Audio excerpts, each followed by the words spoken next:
సంవత్సరంలో ద్వాదశ రాశుల గురించి, ద్వాదశ రాశి ఫలితాల గురించి ఇప్పుడు తెలుసుకుందాం. ముందుగా మేషరాశి. ఈ రాశి వారికి ఆదాయం 11, వ్యయం 5, రాజపూజ్యం 2, అవమానం 4. గురువు మిథున రాశిలో ఈ వత్సరాది 1/6/2026 వరకు తృతీయంలో ఉండడం వల్ల అతిక్లేశము, బంధు వైరము, దారిద్ర్యము, దేహపీడము, ఉద్యోగ బంధము కలుగును. అలాగే మనోవిచారము, నమ్మిన వారు మోసం చేయుట ఇలాగన్నీ ఉంటాయి. విద్యార్థులు అతి కష్టంచే ఉత్తీర్ణత పొందుతారు. ఉద్యోగస్తులకు ట్రాన్స్ఫర్లు, స్థాన చలనాలు ఉంటాయి. తర్వాత 2/6/26 నుంచి 3/10/26 వరకు గురువు కర్కాటకంలో చతుర్థ స్థానం నందు ఉండడం వల్ల బంధువులు, స్నేహితుల వల్ల నష్టము, వృత్తి వ్యాపారాల్లో కష్టాలు, ఉద్యోగ ప్రయత్నాలు విఫలము, వివాహ కార్యములందు ఆటంకాలు, వ్యాపారస్తులకు లాభాలు తక్కువ, ఉద్యోగస్తులకు పై అధికారుల నుండి చీవాట్లు, గుడ్విల్ పోయే అవకాశము, కుటుంబ వివాదాలు, ఆరోగ్యం అంతంత మాత్రంగానే ఉంటుంది. తెలియక చేసిన పొరపాట్లకు అపనిందలు వస్తాయి.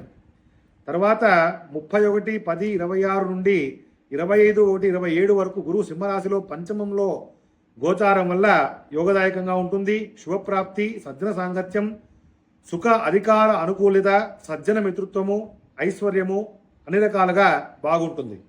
తదుపరి 26/1/27 సంవత్సరాంతం వరకు కర్కాటక రాశిలో 4వ స్థానంలో మిశ్రమ ఫలితం ఇస్తాడు గురువు. ఇకపోతే శని సంవత్సరాంతమును ద్వాదశం 12వ ఇంట్లో ఉండి ఏళ్ళనాటి శని ప్రారంభమవుతుంది. కాబట్టి అనుకోని సంఘటనలు, కష్టాలు సంభవిస్తాయి. చేయు కార్యములకు విఘ్నాలు, ఆర్థికంగా ఇబ్బందులు, గృహమందు కలహాలు, బంధుమిత్ర విరోధములు, వృత్తి వ్యాపారమందు కష్ట నష్టాలు, మనహాని, అనారోగ్యము, వాహనాలు దొంగతనం కావడము, స్థానభ్రష్టము, కార్యములందు అలసట, భార్యా పిల్లలకు అనారోగ్యము, గృహమందు కలతలు, శరీరమునకు గాయములు, శస్త్రచికిత్సలు, అగ్ని వల్ల భయము. దీనివల్ల మీరు గుళ్లకు ప్రతిరోజు వెళ్ళాలి, పెద్దలను దర్శించాలి, దేవాలయాల్లో ప్రదక్షిణ చేయాలి. రాహుకేతువులు ఉగాది నుండి 7/12/26 వరకు రాహు 11వ ఇంట్లో శుభ ఫలితాలు, కేతువు 5వ ఇంట్లో అశుభ ఫలితాలు ఇస్తున్నాడు. కాబట్టి ఈ రాశి వారు ఈ సంవత్సరంలో గురు జపము, శని జపము, తర్పణ హోమాదులు జరిపించుకోవాలి. సుందరకాండ పారాయణాలు, విష్ణు సహస్రనామాలు, శ్రీ సూక్త, పురుషూక్త హోమాలు లేదా పారాయణలు చేసుకోవాలి. ఇకపోతే క్లుప్తంగా చెప్పాలంటే ఈ సంవత్సరం మేషరాశి వారికి శ్రమకు తగిన ఫలితం దక్కే కాలం ఉంటుంది. అడుగడుగున గ్రహాలు ఉన్నప్పటికీ కూడా శని ఏలినాటి శని ప్రారంభం వల్ల కొంచెం నిదానంగా వ్యవహరించడం అవసరం. అంటే ఏ విషయంలోనూ తొందరపాటు పనికిరాదు. శని 12వ ఇంట్లో వ్యయస్థానంలో ప్రారంభం ఏలినాటి మేషరాశి వారికి మొదలవుతుంది. గురువు జూన్ వరకు 3వ ఇంట్లో, ఆపై 4వ ఇంట్లో ఉంటాడు. రాహుకేతువులు డిసెంబర్ వరకు 11, 5 స్థానాల్లో, ఆపై 10, 4 స్థానాల్లో సంచరిస్తారు. ఎందుకు ఇలా అంటే వారు అపసవ్యంగా సంచరిస్తారు కాబట్టి ఈ లెక్క వస్తుంది.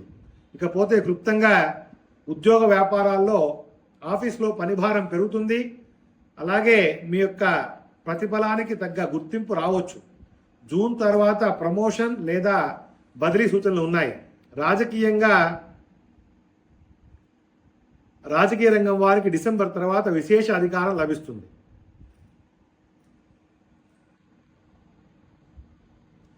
ఆర్థిక స్థితి బాగానే ఉంటుంది, కానీ ఖర్చులు కూడా అదే విధంగా ఉంటాయి.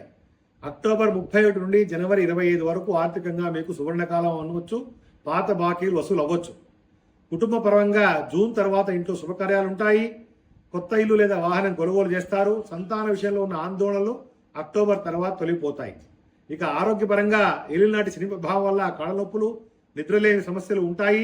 వాహనాలు నడిపేటప్పుడు ముఖ్యంగా ఏప్రిల్, మే నెలలో అప్రమత్తత చాలా అవసరం. ఇక మీకు పరిహారాలు చెప్పాలంటే శనివారం రోజు హనుమాన్ చాలీసా పారాయణ, శివాలయంలో కానీ ఇంట్లో కానీ నువ్వుల నూనెతో దీపారాధన, నువ్వులతో దీపాలు చేసి అందులో దీపాలు వెలిగించండి. నిత్యము హనుమాన్ చాలీసా పఠించండి. అలాగే గురువారం పూట దత్తాత్రేయ స్వామి దర్శనం చేయండి. అలాగే నిత్యము కూడా సంకటనాశన గణేష స్తోత్రము, పురుష సూక్తము, విష్ణు సహస్రనామము చదవండి. ఇది మేషరాశి వారికి ఈ సంవత్సర ఫలితాలు. ఇక